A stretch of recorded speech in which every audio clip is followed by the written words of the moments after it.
السلام علیکم۔ جیسا کہ آپ سب جانتے ہیں کہ علیمہ خان صاحبہ نے کل ملاقات کر کے باہر اڈیالہ سے جب آئی تو دو چار باتیں جو بہت ضروری ہے وہ آپ کو بتانا چاہتا ہوں۔ پہلی بات یہ ہے کہ حمود الرحمان کمیشن کا اس نے دہرایا۔ دوسری یہ ہے کہ کے پی میں جو آپریشن چل رہے اس کے حوالے سے ایک بار پھر دہرایا۔ تیسرا جو ہے وہ صحت کے حوالے سے علیمہ خان صاحبہ نے یہی بتایا کہ صحت ان کا ٹھیک ہے، لوگ ایسے ہی افواہیں پھیلاتے رہتے ہیں، اس پر کان نہ دھرے۔ اور پھر ایک بار اس نے سینٹ کے اندر جو کمیٹیاں ہیں سب کو آرڈر دیا ہے کہ پیغام بھی دیا اور آرڈر بھی دیا اور حکم بھی دیا کہ سارے لوگ مستعفی ہو جائیں ان سے۔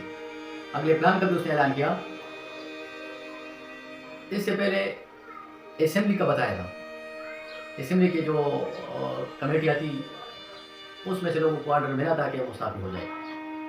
اچھا، بہت سارے لوگ جو ہے وہ یہ نہیں کرتے، خان صاحب کی باتوں پر زیادہ عمل نہیں کرتے، جبکہ ووٹ ہی ان کا لیا ہوا ہے۔ خان صاحب ایک برانڈ ہے جس کی وجہ سے لوگ ان کو پسند کرتے ہیں، سب کے چینل چل رہے ہیں، لوگ ان کو ووٹ کرتے ہیں۔